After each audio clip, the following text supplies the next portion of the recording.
Ito yung binaba kanina sa L3 na galing Taytay. Pinalalamog ni customer kasi may pasok siya. Kaya ayun, pinagkatiwala sa atin. Yun naman kadalasan yung ibang customer natin pagka busy, pinapadala na lang dito yung motor nila. Ngayon ang ginawa namin dito, kasi nga ayaw mag-start doon, ginawa na daw nila ang lahat. Kaya syempre, doon muna tayo sa basic na dapat umpisahan.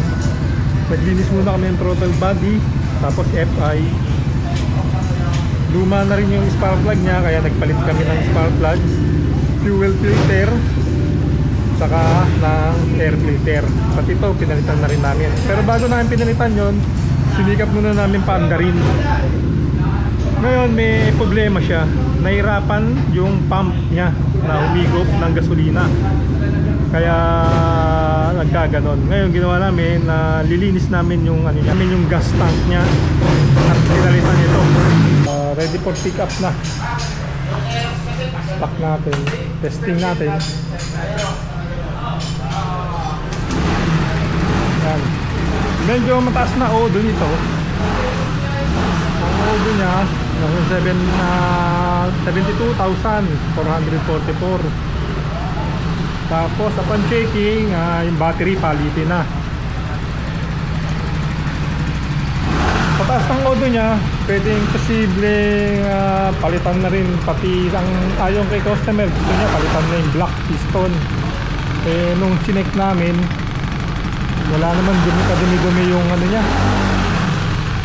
Walang indikasyon na nagbabawas ng langis.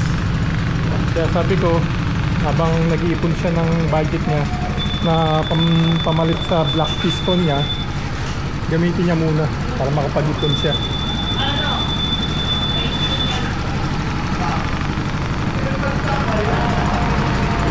Wala nang amoy nasusunog na langis. Kaya ito siya.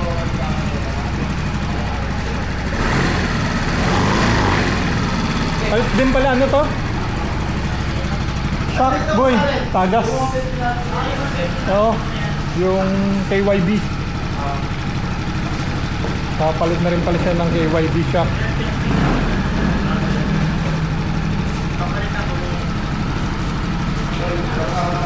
Doon sa mga pala nagtatanong kung ano yung sukat na shock para kay Gravis, yung KYB lang nilalagay namin. Lalo na kung isa kang lalamog rider o angkas rider, KYB medyo matibay.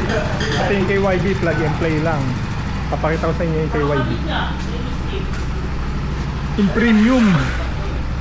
At doon sa mga nakalalamog o rider angkas, ito lang gamitin nyo. Plug and play lang to. Kahit kayo kaya nyo i-install to. Matibay siya. Kaysa bibili kayo nung aftermarket. Katulad to, aftermarket yung nakalagay rito. Wala pa daw isang taon, sira na. Kaya sabi ko, KYB na lang lagay mo.